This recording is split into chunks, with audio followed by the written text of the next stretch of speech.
This is a Global Original podcast with Pop Buzz. A quick warning, this podcast contains some adult language. It's 2018. Little Mix have just released their Strip music video. The song is a body positivity anthem, and the visual features an image of Little Mix completely naked, holding each other. All of the words that have been used to criticize the girls throughout their career are painted on them. It's powerful and poignant, but one voice is very loudly missing the point. Piers Morgan is accusing Little Mix of using sex to sell records. They're stripping off to sell albums. Let's just call it what it is. It's not about feminist empowerment. It's about, let's all get naked, everyone will run the pitches, we'll sell more records. That's it. That's it. You can't see me, but I'm rolling my eyes.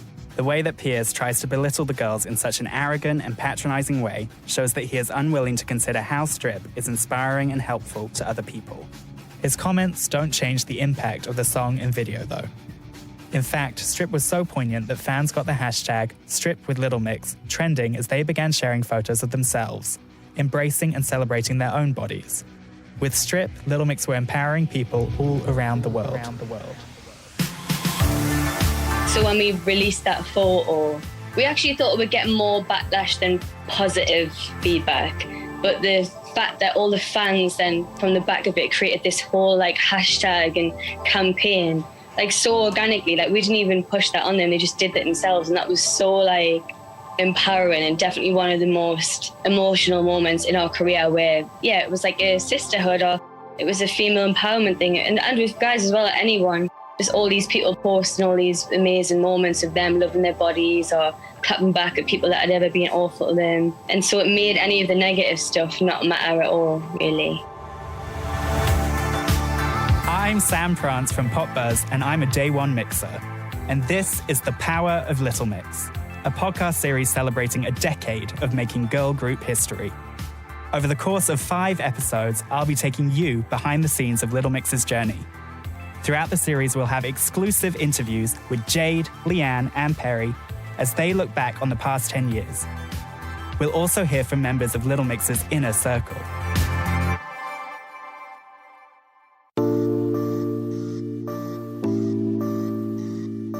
In this episode, we'll be exploring how Little Mix found their voices with their LM5 era. We'll be discussing the inspiration behind the girls' powerful Strip video, the difficulties of switching labels at the start of an album campaign, and learning exactly why staying silent about issues Little Mix care about is not an option for them. We'll also find out about the creation of Wasabi and what being a parent to a pop star is actually like when I catch up with the one and only MNEK and the legends themselves, Little Mix's mums. From creating LM5 to leaving Syco, this is how Little Mix took full control of their career. Going into 2018, it's when the LM5 era started. And LM5 is also sort of when you really came into your own again as songwriters in terms of addressing direct issues you wanted to talk about. How has that changed in terms of, I guess, not just writing a hit, even though before you'd always written empowering songs? What was different about the writing experience for LM5? I think it was quite pivotal for us as songwriters, but also really sort of finding our voices during that time. We'd always written about female empowerment and loving yourself and all that stuff, but I feel like the LM5 era was the moment when we were really sort of coming into our own and really growing up and weren't scared anymore to say how we really felt, whether that was at work or in relationships or things we were passionate about. The LM5 writing process really did feel like almost like another coming of age, I suppose, of just owning who we were and being unapologetic about it. And I think you can really tell that through the music. Yes. And what are your favourite songs from LM5? I know Jade, it's obviously Wasabi.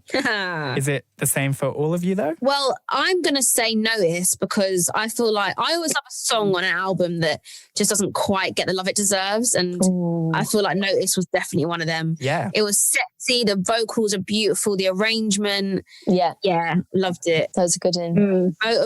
Motivate is good. Perry, I actually remember you leaking part of Forget You Not before it came out. Oh, yeah, Forget You Not. Forget You Not, yeah. And that should have been a single as well as Wasabi. I love Forget You Not. Monster and Me, I absolutely love that song as well. Oh yeah, you two love that one. Yeah. I love that one. But yeah, Forget You Not is such a bop, and it's such a shame it never got the credit it deserved, you know?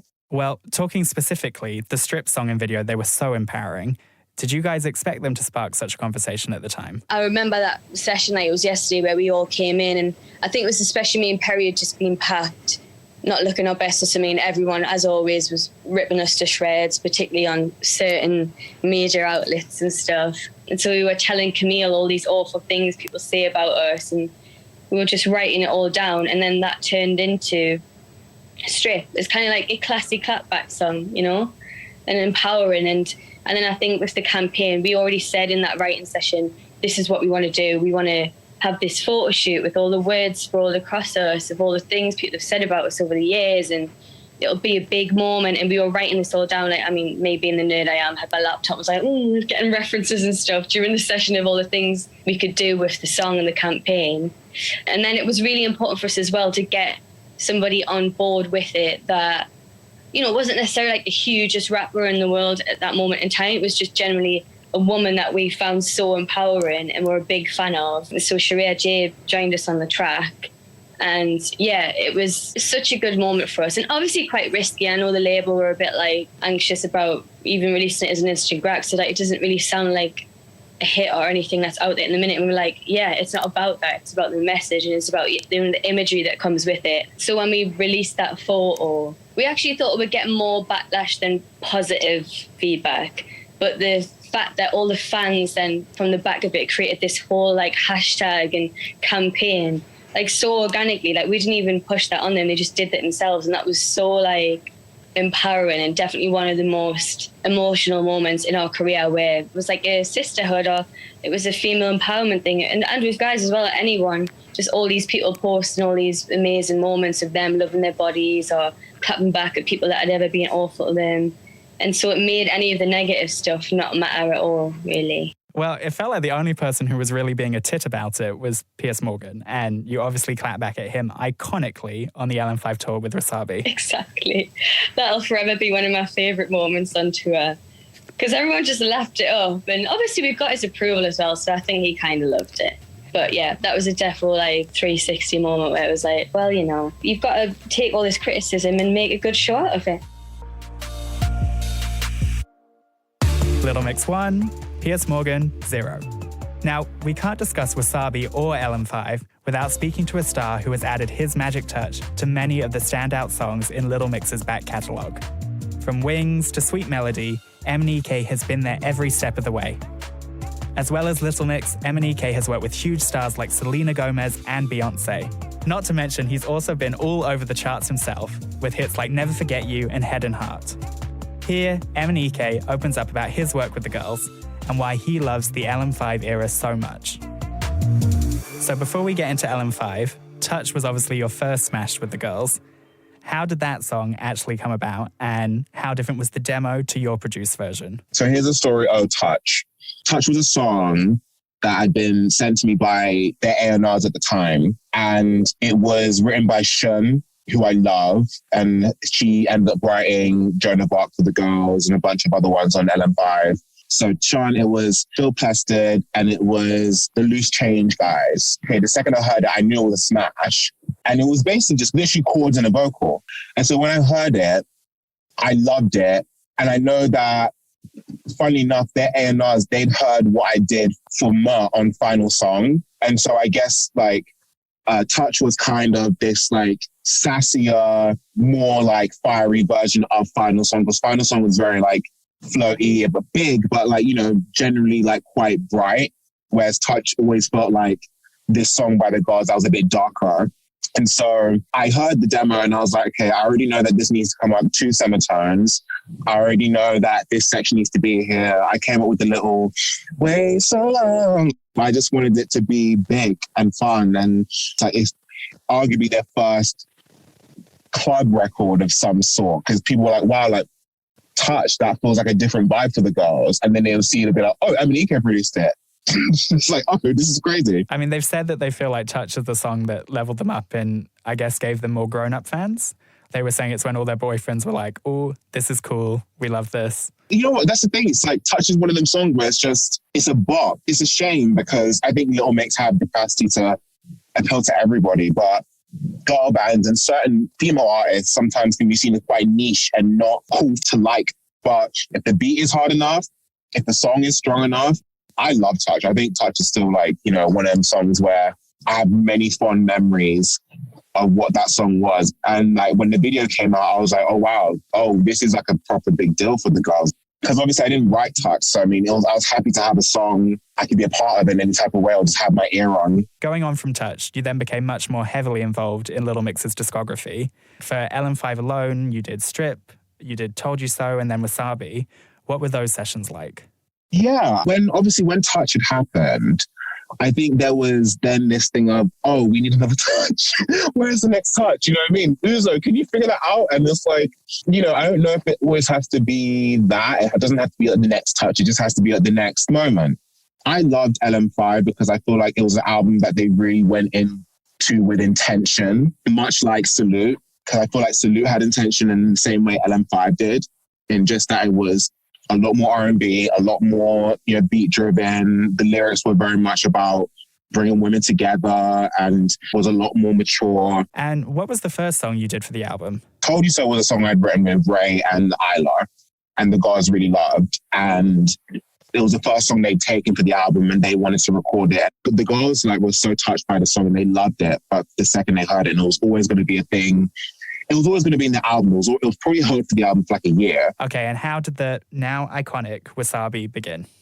Wasabi is an interesting one because that was something that I really had nothing to do with. So like we'd been writing songs throughout that entire day, you know, and doing shit. And then I think Shun and Jade had this idea. And it was literally the stick, like Taffy, the duff, and it was in that rhythm. And so I came and I was like, what if you do this rhythm instead? Stick, like Taffy, tick, like coffee, but change your mind and drop me. And that was that. And then they were just there doing that. And then I decided, I don't know why, I just was like, why don't you just sing under like a harmony? Say, and yeah, I came with like mix up and down my body, like all that. It was just like dumb. That's, you know, I've been writing with Jade some more, and like she's grown as a writer so much, and I love that she really has like a stamp that she puts on these types of records. And then when I heard the final thing, I was like, this song is about 2.5 minutes long, and there's like a punk rock moment in it. I was trying to grapple with it, but then it came out and I heard it amongst the tracks, and I was like, this is really fun. Like, this is really weird and interesting, and I'm really happy to be like a part of it. And then it became like, the most streamed non-single on the album. Well, like being a hit without even being a single, what is that like? I guess just seeing a song just get so much natural appreciation. That's fucking cool. I think it was good to end the era on Wasabi, you know what I mean? Because I love that song, and I just love what it is. I love that it's really fun and different for the girls, but it's like absolutely appropriate given what they were going through at the time. It's like they premeditated it. We'd written this long before Piers Morgan was saying anything, you know, but it all felt a bit like kismet. And talking about how Wasabi is such a fun produced song, it's just so interesting and different. Strip is the same in the sense that it's so well produced, but then you strip the production completely back. How did that come about? Well, I didn't do production on Wasabi. That was Mike Sabbath. And Strip was a record that Chris Loco had done. It was already really Strip. There wasn't a lot going on the record because it was all about Strip. And so when I was adding elements to the song, my thing was, okay, well, let me just add loads of things and then take them out bit by bit. The song itself is interesting because the lyric is the main focus, you know what I mean? It's the meat and potatoes. And I think that was always the intention. But they shot the video before I was even working on the production. Oh my God. Yeah, they shot the video. They'd done it to the rough version. And I know that they were really gunning for that to be the first single. I think it made sense for it to come out second. But, you know, like they were never going to know that till it happened. Well, speaking of not being able to know what would happen with a song, did you have any idea that Sweet Melody would go number one after 10 weeks and become one of their biggest hits? I love Sweet Melody. Like, Sweet Melody was a song that I'd written years ago. With Taylor Parks for Demi Lovato, right? Yes. So whatever label Demi was on had flown us out, and we thought Demi was going to be there, but we were lied to. But we came up with Sweet Melody and a bunch of other records And yeah, I think Taylor was just in with the girls and they'd written Not a Pop Song at the time. And I think Taylor just played in the Sweet Melody. How much did it change from when you wrote it to when you found out that the girls were going to be on it? Well, I mean, the beat had changed spectacularly. Like the beat that you hear right now by Junior, he produced that record. He made it like a big old pop stomper. And it was really exciting to hear it in that way because I think Little Mix are the few people that can get away with doing everything big. I think other people, they have to kind of sing it smaller or be a bit more understated. But the girls, they have opportunity to really hammer up a bit.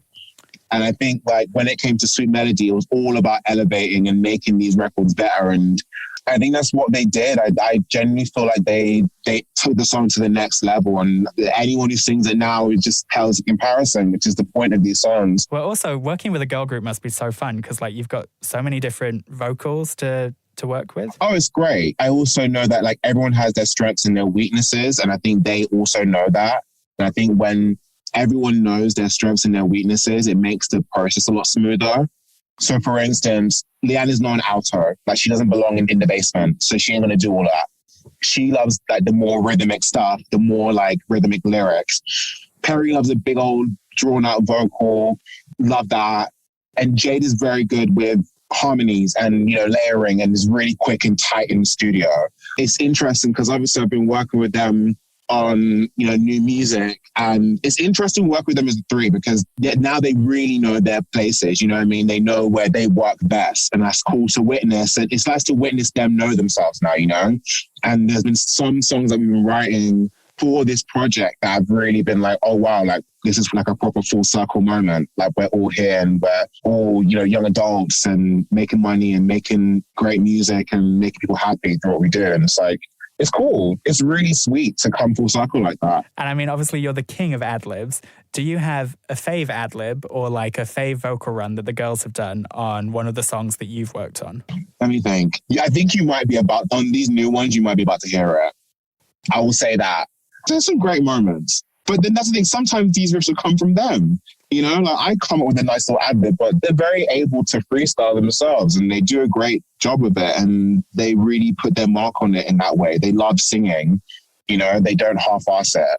As a singer, as a producer, as all them things, I appreciate not wanting to slack. And I think that's cool. And it's played a massive part of our working relationship as being a part of the Little Mix story. I'm excited to continue working with them in whatever capacity that may be. And sort of to finish, I guess, is there a song that you're proudest of writing with them? That's the hard one because I feel like that is about to come out. But as of now, out of the ones you've heard, I have to say it's probably Sweet Melody. But I love Touch. I think really fondly of the process of that and getting that over the line and then seeing it become what it was. And I guess those are like two really important songs for them. I'm glad I could be a part of or help out or help make what they were, you know? So yeah, the Little Mix girlies. I mean, I'm proud of the stuff I do with them. Of course, like it's a business, you know what I mean? I think it was probably harder back in the day because there were more people. It was like more of like, okay, A&Rs and all of that. But they also did know what they were doing, you know what I mean? It's always been like a really well-oiled machine. But now the girls are the CEOs of that machine and they can control what it is and how it resolves or whatever. Touch, Wasabi, Sweet Melody. You know it's a classic if MNEK is involved. As we patiently wait to hear the new songs that Little Mix have been working on with MNEK for Between Us, let's return to LM5 and the true story behind their split from Syco.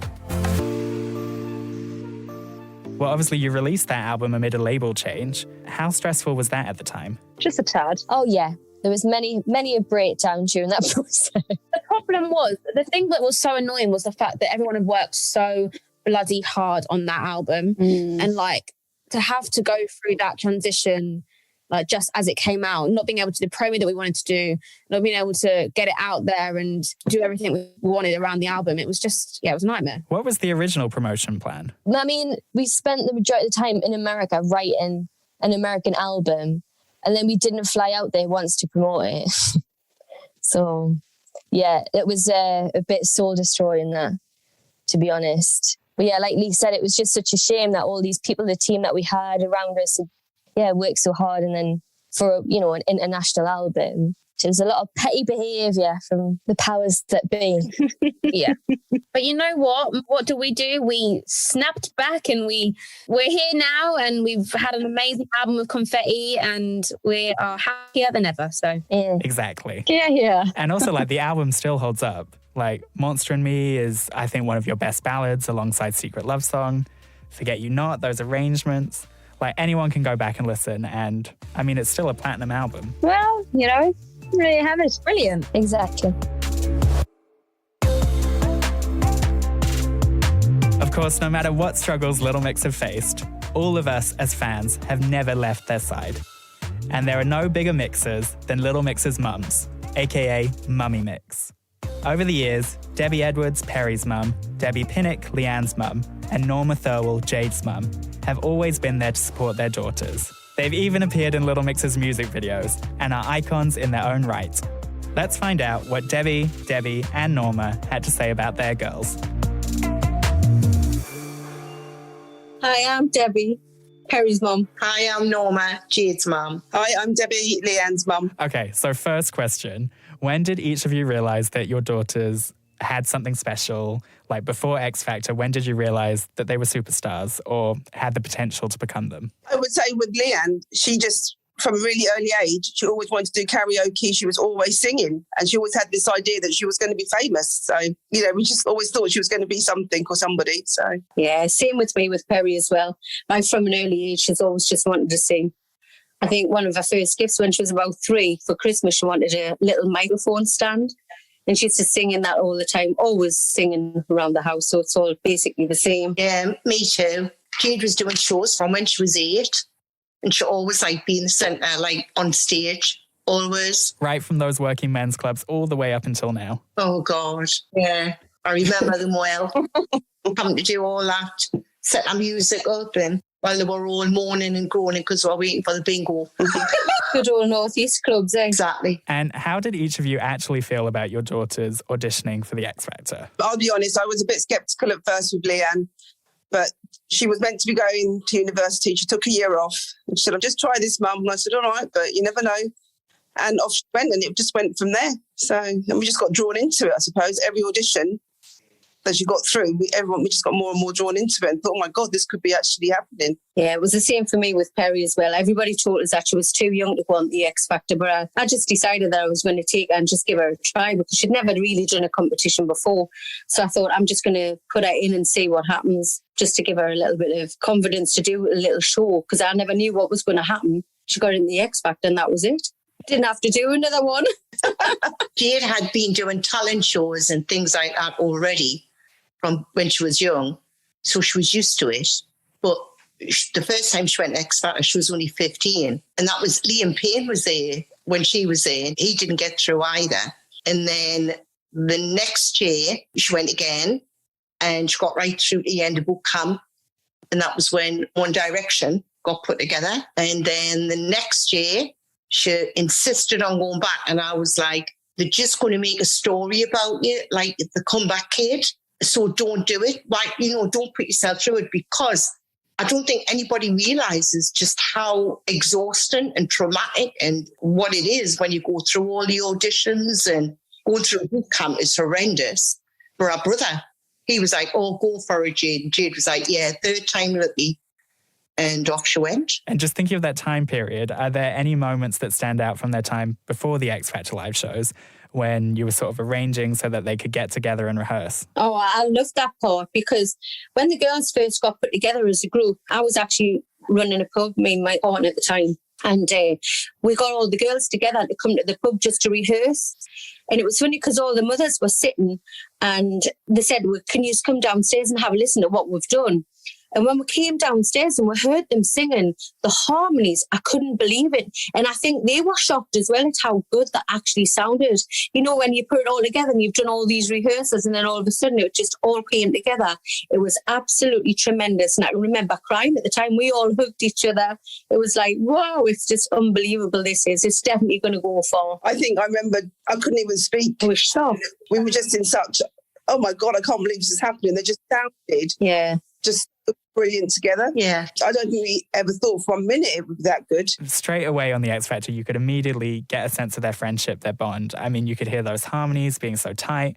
But at the same time, there was this narrative that they had to beat this girl band curse. Was there a moment for you as mums where you thought, okay, they've got this, they can actually win this now? I didn't think for a minute that they would get as far as what they did. I really didn't, especially with the curse of the girl bands. And people never really vote for girl bands. But I've got to say that the reception and the support they all got. It was amazing. I mean, it was absolutely tremendous, wasn't it, Debs? I mean... Yeah. Oh, it was brilliant. I'll be honest with you, right from the start, I thought these are going to win. Right from the start. I really didn't think it would win. I hope it would, but until I actually got to the semi-finals, there was so much against them. Do you know what I mean? But the support they got was absolutely... The young girls were like voting for them like mad, and young lads. Yeah. And it's really weird sometimes. You look on Twitter and it's the same fans from day one who are still there. The fans right from the beginning, and the fans are just, they were brilliant, weren't they? And you just think, God, they've been with them the whole 10 years. The fans have just been incredible. Well, I'll tell you, Jade, you know, she's got a pub up here in South Shields. When she opened a nightclub industry upstairs, there was about 10 fans came from London. And you'll know who they are when, you know, Debbie, honestly, they came and they were like celebrating with Jade for the opening of the nightclub. Because people were saying, oh, who are they? And I was like, oh, they're Little Mix fans. Yeah. They came with them right from the start, every single show. Yeah, exactly. What I love about the fans, you can actually see them growing like what Little Mix, because the girls were so young at the time, and some of them that come in that were met right from the beginning. And I just think, oh, unbelievable how they've even grown. They're like women. Some of them are nurses and everything now. Yeah, brilliant. Exactly. They've gone through university and everything, haven't they? It's just brilliant. Yeah. Well, yeah, because, I mean, so many of us were in school when they were on X Factor. Yeah. Yeah. And straight from X Factor, they became like some of the biggest pop stars in the country overnight. How was it for you as mums adapting to your daughters suddenly having this huge pop star schedule and not being at home? You know, for me, I've got to say that I've had Perry all myself all them years of growing up, doing dances and singing in the house and putting shows on for me. Then all of a sudden, my daughter sort of like walked out the door, and it was like she didn't come back. She was on stage now singing to thousands of people around. But, you know, it was just so beautiful. But I really did miss her. It's bittersweet, isn't it? It is. You feel like you've lost a part of them. Yeah. I mean, I know me and Jade are so close. And even when she was doing X Factor in the green room, and I had to leave her every Sunday. Oh, it was horrible. And we'd be holding on to each other and we'd both be sobbing. I think Jessie and Leanne were more streetwise compared to Jade and Perry. But yeah. They really were. I mean, Jade was as green as grass, honestly. And Perry was as well. Definitely, 100%. It was just a different area, wasn't it? From South Shields all the way to London. It was like, wow. But it was good. It was really good. I think it was such a lovely time, though. All the weeks of going up to Wembley and watching every show. It was just such good fun. Great for you. Hassle for me. Well, I know. I had to catch the train every time. Jump on them trains. I never knew where I was going from one week to another. Me, Norma, jumping the train. Yeah, I never used to know where I was staying. My credit card was actually maxed out to the limit and more. Maxed out. All the travelling. And then I used to have to work an hour extra every night to get the Monday morning off, because we couldn't travel until Monday morning because we'd missed the last Newcastle. Yeah. So I used to have to take Monday morning off, so I have to work an extra hour every night. And it was just like, I was exhausted. I know. By the time they won. I really was. Talking about after X Factor, when the girls started recording music, obviously you as mums get to hear some of the music in advance. How hard is it not to leak or discuss any of that when you know how great the music is that they're making? Debs, you're the famous figure. Honestly, I just keep stum. I can keep a secret for. Norma, you're brilliant at keeping secrets. Oh, definitely. Me and Debbie are terrible. Debbie, you're just as bad as me. I get told off that I'm not allowed to say that. Yeah, she ran. Do you know what it is? I just get so excited and so happy about what they're doing. I just can't wait to tell everybody. Yeah, exactly. And it just comes out. I'm like Perry, but 100 times worse, because she's just as bad as me. So it's all good. Jade's like me. we can keep a secret for 50 years. Well, actually, the fans really love both of you, Debbies. You've given us... Leak something. I think it was the Black Magic title and the Shout Out to My Ex title. Like, you confirmed them for us in advance. I know.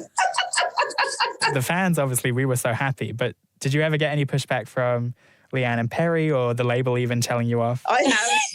I know Perry's told you off a few times, hasn't she? Loads of times. I just laugh and say, I'm the mother of this family. I've never had to go through that because I just won't.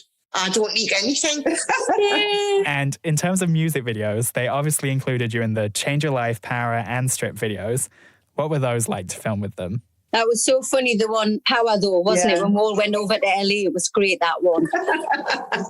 Going into them studios and everything. We got there, we were demanding drinks and everything. We were.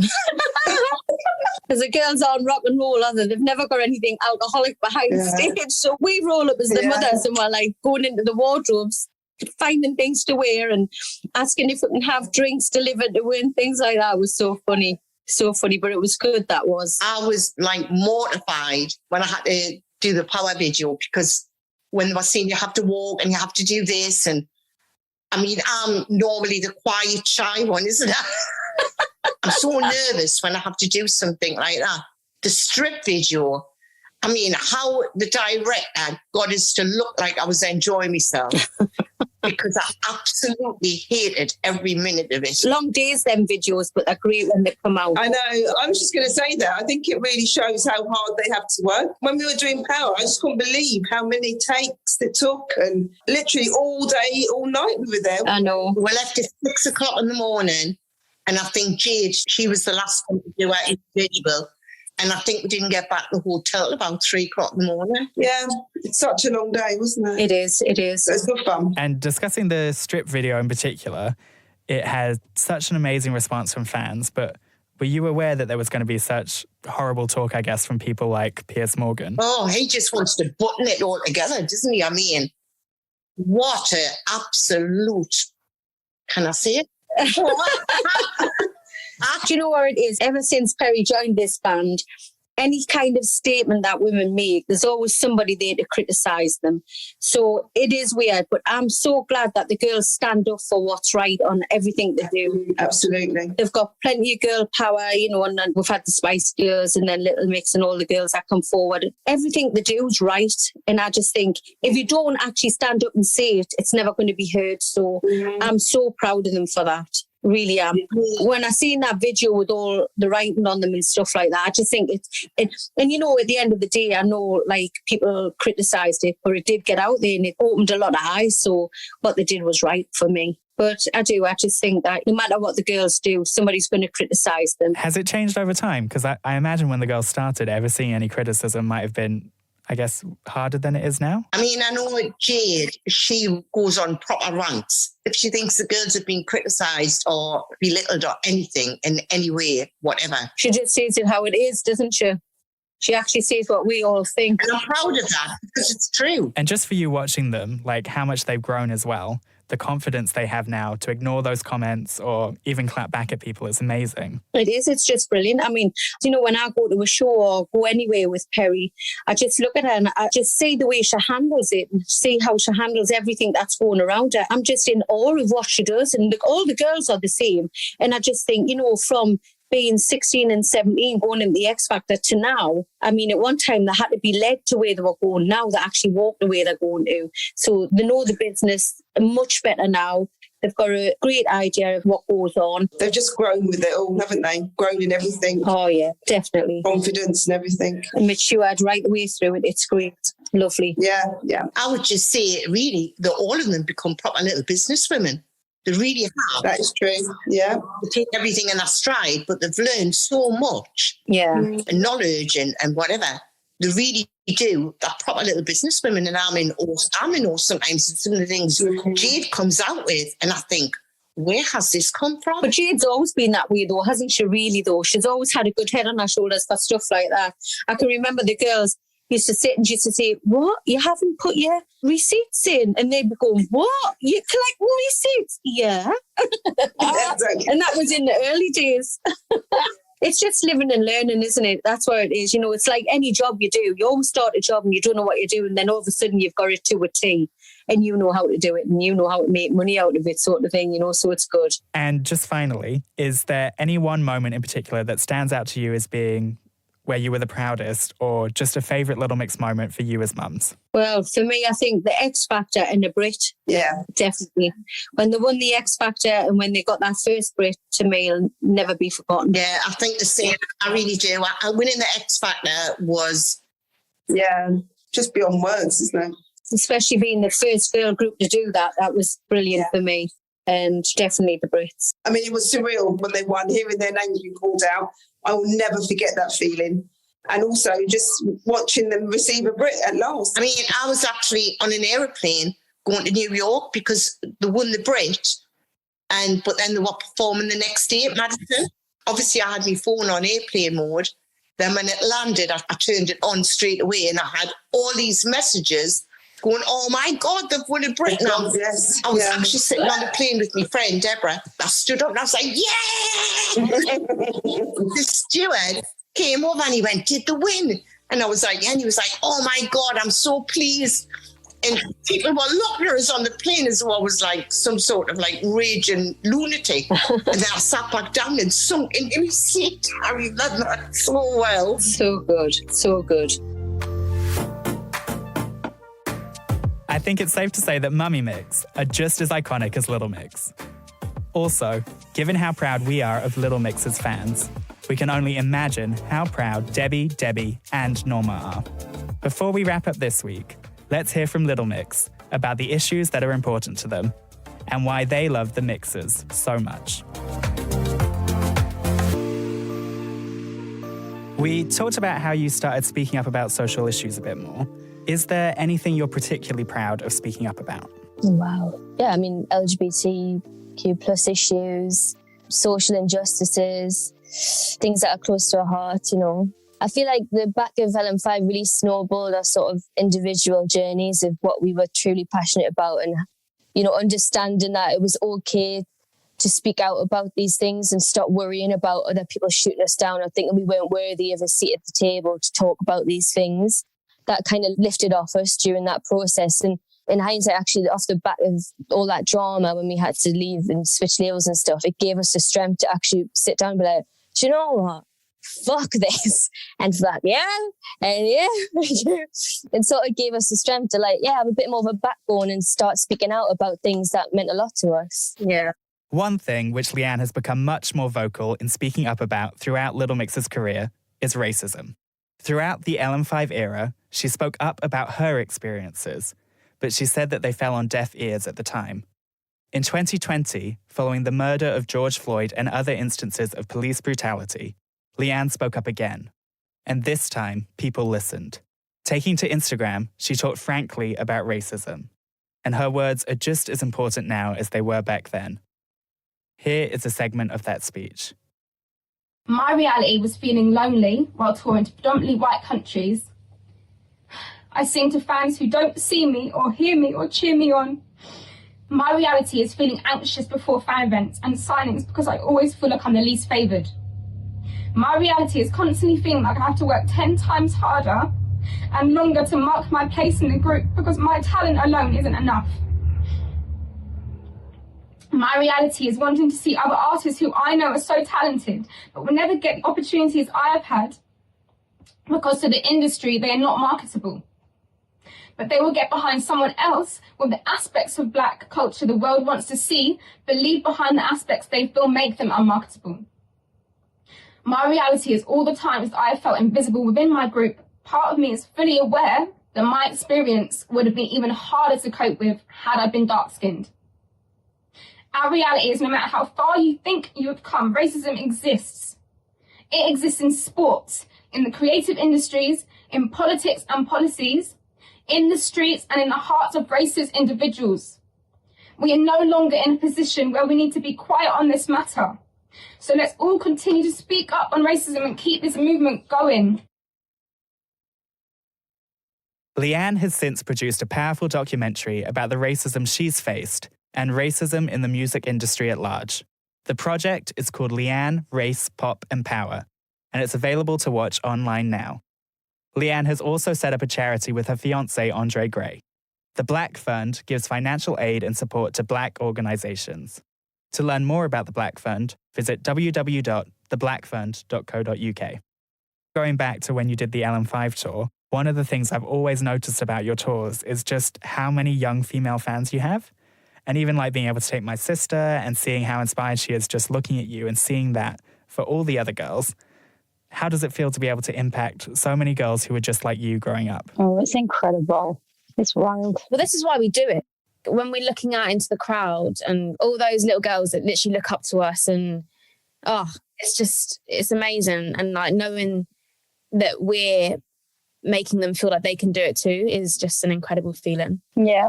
And all from just being ourselves as well.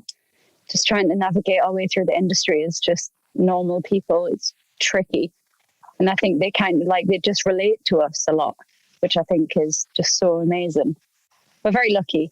We have like the most amazing fan base. Like, I know that every artist says that because it's a bit like, my fans are the best, but they're really not. Ours are. like they literally are. Like, they're hardcore. Yeah. They're loyal. They're just like nice, genuine people.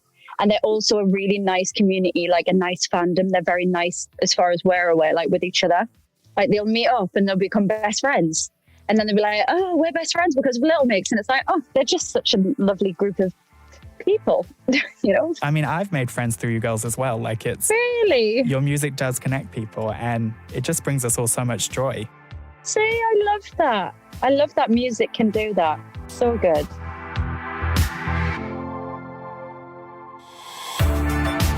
So that's it for episode 4. Make sure to subscribe on Global Player to hear next week's episode as soon as it comes out.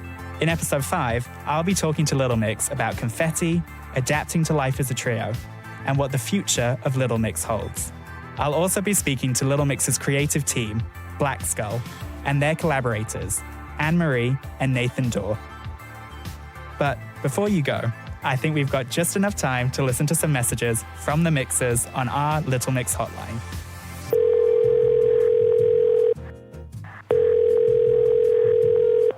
Hello, this is the Little Mix hotline. Please state your name, where you're from, your favourite Little Mix moment, and what Little Mix means to you. Hi, I'm Laura, I'm from Italy, and my favorite Little Mix moment has to be the Strip music video. It came out during a period in which I had a lot of issues about myself and about my appearance, so it was really helpful for me to hear someone I admire this much saying that we should love ourselves no matter what, and that we should embrace our flaws because they're what makes us unique. These girls mean so much to me. It's almost like we grew up together. The reason why I love Little Mix so much, except for, of course, the amazing music that they do, is that they use their platform for good. They talk about important issues, supporting the LGBTQ community, standing against all forms of racism, and empowering women. And I wish this was something normal, but it isn't yet, so I'm happy to support these girls because these are all topics very close to my heart. So I just want to thank the girls for everything that they've done during these 10 years. They've helped me in ways I can't even explain. And I just want to let them know that I love them very, very much. Hi, I'm Julia. I'm from Germany.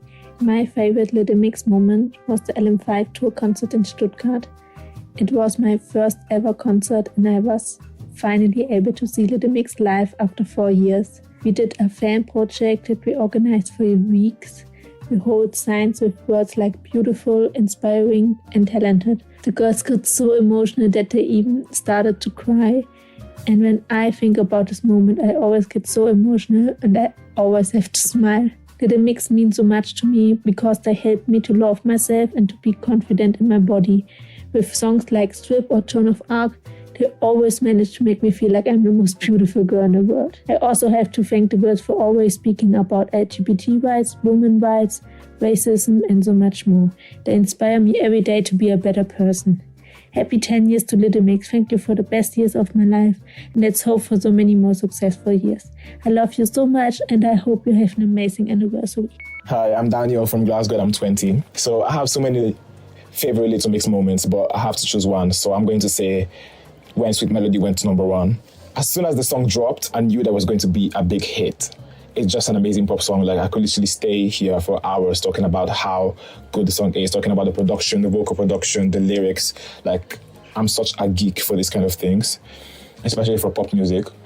I am a Nigerian black guy, and most people, unfortunately, wouldn't expect me to listen to a pop girl band, especially like Little Mix. But I just love what they stand for. I love their lyrics. I love their voices. I'm an aspiring singer, so I learn a lot from their vocals, from how they sing. And I just love their genuine friendship. I love how they interact with their fans. I love how grateful they are to their fans. And I just think they're really amazing people, to be honest. Audio clips in this episode include Piers Morgan discussing Strip on Good Morning Britain in 2018. The clip is from ITV, and the production company was ITV Breakfast. If you enjoyed The Power of Little Mix and would like to listen to more Pop Buzz podcasts, then you should check out Coming Out Chats. I'm Pop Buzz editor Woodrow White, and in this podcast series, each week we'll be pairing up two well-known faces from the LGBTQ community to share their coming out journeys. Even as a 5-year-old, didn't know what being trans was or like any of that bullshit, but like in my brain, I've always been a guy, and it was the rest of the world that was confused to me. Sometimes our guests might know each other. So this is really interesting, actually, because obviously we've known each other for decades, darling. But I've actually never heard your coming out story. Or it might be the first time that they've ever met. Hey, Bella. Hello, how are you doing? You all right? I'm all right, babes. How are you? I'm better now I'm here with you. Hello. Either way, they're about to share an important part of their personal stories, how they became the people they are today. I remember I was in first grade, and this kid named Jonathan on the bus called me a lesbian. And I was like, I'm not a lesbian. And then I was like, what's a lesbian? During this series, we're going to discover how each person's coming out story is unique. My mum, out of nowhere, just goes, Nick! Your son wants to tell you he's gay! That there isn't just one way to come out. When did you first come out? And I'm aware that it's like, come out as what? Which time? Right, well, we got to keep this under an hour, so I'll pick one. And how these stories can help us connect and relate to each other. I feel like that's what makes the community so important, because it's literally community, and you know that the people surrounded by you went through or are going through the same exact thing as you. So make sure you hit subscribe now and join us next week for Coming Out Chats. Listen on Global Player or wherever you get your podcasts.